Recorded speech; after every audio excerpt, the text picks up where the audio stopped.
Dia 20 de março. Capítulos de hoje: 1 Tessalonicenses 5, Deuteronômio 16 e 17. 1 Tessalonicenses 5. Irmãos, quanto aos tempos e épocas, não precisamos escrever-lhes, pois vocês mesmos sabem perfeitamente que o dia do Senhor virá como ladrão à noite. Quando disserem paz e segurança, então, de repente, a destruição virá sobre eles, como dores à mulher grávida, e de modo nenhum escaparão. Mas vocês, irmãos, não estão nas trevas, para que esse dia não os surpreenda como ladrão. Vocês todos são filhos da luz, filhos do dia. Não somos filhos da noite nem das trevas. Portanto, não durmamos como os demais, mas estejamos atentos e sejamos sóbrios. Pois os que dormem, dormem de noite, e os que se embriagam, embriagam-se de noite. Nós, porém, que somos do dia, sejamos sóbrios, vestindo a couraça da fé e do amor e o capacete da esperança da salvação. Porque Deus não nos destinou para a ira, mas para recebermos a salvação por meio do nosso Senhor Jesus Cristo. Ele morreu por nós, para que, quer estejamos acordados, quer dormindo, vivamos unidos com Ele. Por isso, exortem-se e edifiquem-se uns aos outros, como de fato vocês estão fazendo. Agora lhes pedimos, irmãos, que tenham consideração para com os que se esforçam no trabalho entre vocês, os que lideram no Senhor e os aconselham. Tenham-nos na mais alta estima com amor, por causa do trabalho deles. Vivam em paz uns com os outros. Exortamos vocês, irmãos, a que advirtam os ociosos, confortem os desanimados, auxiliem os fracos, sejam pacientes para com todos. Tenham o cuidado para que ninguém retribua o mal com o mal, mas sejam sempre bondosos uns para com os outros e para com todos. Alegrem-se sempre, orem continuamente, deem graças em todas as circunstâncias, pois esta é a vontade de Deus para vocês em Jesus Cristo. Não apaguem o espírito, não tratem com desprezo as profecias, mas ponham à prova todas as coisas e fiquem com o que é bom. Afastem-se de toda forma de mal, que o próprio Deus da paz os santifique inteiramente. Que todo o espírito, alma e corpo de vocês seja conservado irrepreensível na vinda do nosso Senhor Jesus Cristo. Aquele que os chama é fiel e fará isso. Irmãos, orem por nós. Saúdem todos os irmãos com beijo santo. Responsabilizo-os diante do Senhor para que esta carta seja lida a todos os irmãos. A graça do nosso Senhor Jesus Cristo seja com vocês. Deuteronômio 16. A cada ano, no mês de Abide, celebrem a Páscoa em homenagem ao Senhor seu Deus, pois foi neste mês, durante a noite, que o Senhor seu Deus os libertou do Egito.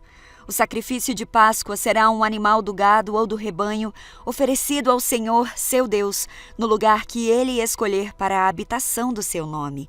Comam o sacrifício com pães sem fermento. Durante 7 dias, comam pão sem fermento, como fizeram quando fugiram às pressas do Egito.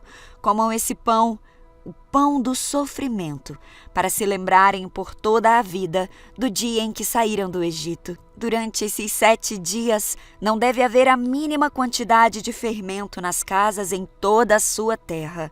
E quando sacrificarem o cordeiro de Páscoa ao entardecer do primeiro dia, não deixem sobras para a manhã seguinte. Não ofereçam o sacrifício de Páscoa em nenhuma das cidades que o Senhor, seu Deus, lhes dá. Ofereçam-no apenas no lugar que o Senhor seu Deus escolher para a habitação do seu nome. Sacrifiquem-no ali ao entardecer, enquanto o sol se põe, no mesmo período do dia em que saíram do Egito. Assem e comam o cordeiro no lugar que o Senhor seu Deus escolher. Na manhã seguinte, voltem às suas tendas. Durante os 6 dias seguintes, comam pão sem fermento. No 7º dia, declarem outra reunião sagrada em homenagem ao Senhor seu Deus, e não façam trabalho algum. Contem 7 semanas a partir do dia em que começarem a colheita de cereais. Então celebrem a festa da colheita em homenagem ao Senhor seu Deus. Levem uma oferta voluntária proporcional às bênçãos que receberam dele.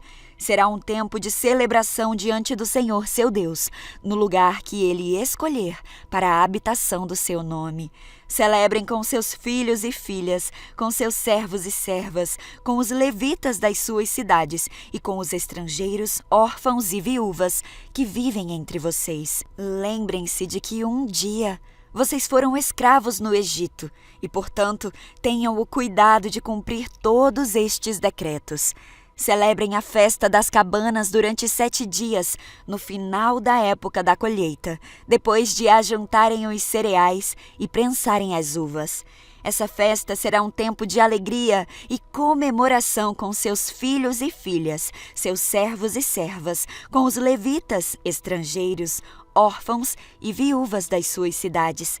Durante 7 dias, celebrem essa festa em homenagem ao Senhor seu Deus, no lugar que ele escolher, pois ele é quem os abençoa em todas as suas colheitas e lhes dá sucesso em todo o seu trabalho.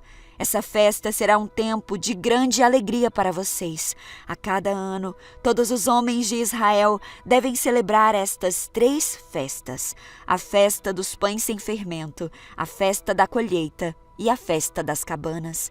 Em cada uma dessas ocasiões, todos os homens devem comparecer diante do Senhor seu Deus, no lugar em que ele escolher. Não devem, porém, apresentar-se diante do Senhor de mãos vazias. Todos devem ofertar de acordo com as bênçãos que receberam do Senhor seu Deus.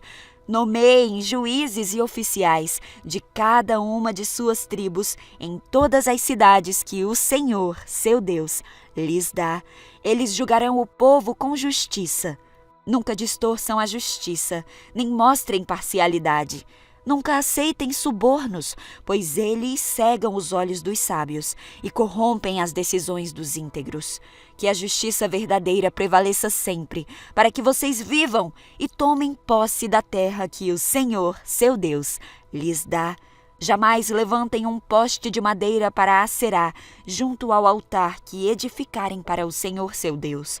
Jamais levantem colunas sagradas para a adoração, pois isso é detestável para o Senhor seu Deus. Deuteronômio 17. Nunca sacrifiquem ao Senhor seu Deus bois ou ovelhas doentes ou defeituosos, pois esse tipo de oferta é detestável para ele. Quando vocês começarem a viver nas cidades que o Senhor seu Deus lhes dá, poderá acontecer de um homem ou uma mulher do povo fazer algo mal aos olhos do Senhor seu Deus e quebrar a aliança.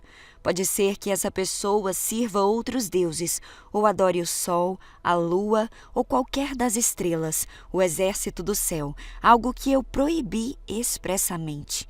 Quando ficarem sabendo disso, façam uma investigação cuidadosa. Se for verdade que se fez tal coisa detestável em Israel, levem o homem ou a mulher que cometeu esse ato perverso até as portas da cidade e executem essa pessoa por apedrejamento. Jamais executem alguém com base no depoimento de apenas uma testemunha. Deve sempre haver 2 ou 3 testemunhas. As testemunhas jogarão as primeiras pedras e, em seguida, todo o povo participará. Desse modo, vocês eliminarão o mal do seu meio. Se um caso muito difícil de resolver chegar a um tribunal local, como, por exemplo, uma decisão sobre que tipo de homicídio aconteceu, ou entre diferentes ações judiciais, ou entre tipos diferentes de agressão, levem esse caso ao lugar que o Senhor, seu Deus, escolher. Apresentem o caso aos sacerdotes levitas ou aos juízes que estiverem de serviço na ocasião, e eles ouvirão o caso e declararão o veredito. Executem o veredito que eles declararem no lugar que o Senhor escolher. Façam exatamente o que eles mandarem. Depois que eles tiverem interpretado a lei e declarado o veredito, executem em sua totalidade a sentença que eles pronunciarem. Não façam modificação alguma. Quem for arrogante a ponto de rejeitar o veredito do sacerdote ou do juiz que representa o Senhor, seu Deus, naquele lugar, deverá ser morto. Desse modo, vocês eliminarão o mal do meio de Israel. Então todo o povo ficará sabendo o que aconteceu e terá medo de agir novamente com tamanha arrogância. Vocês estão prestes a entrar na terra que o Senhor seu Deus lhes dá. Quando a conquistarem, se estabelecerem nela e pensarem: devemos escolher um rei para nos governar, como as outras nações ao nosso redor. Tenham cuidado de nomear como rei o homem que o Senhor seu Deus escolher. Deverá ser um irmão israelita, não pode ser estrangeiro. O rei não terá muitos cavalos, nem enviará o seu povo ao Egito para comprar cavalos, pois o Senhor lhes disse: jamais voltem ao Egito. O rei não tomará para si muitas esposas, pois elas afastarão o seu coração do Senhor. Também não acumulará para si grandes quantidades de prata e de ouro. E quando sentar-se no trono para reinar, copiará esta lei para si num rolo, na presença dos sacerdotes levitas. Trará essa cópia sempre consigo e a levará todos os dias enquanto viver. Assim, aprenderá a temer o Senhor seu Deus, cumprindo todos os termos desta lei e destes decretos. Isso o impedirá de tornar-se orgulhoso e agir como se estivesse acima de seus irmãos israelitas. Evitará também que ele se desvie, por menos que seja, destes mandamentos e garantirá que ele e seus descendentes tenham longos reinados em Israel.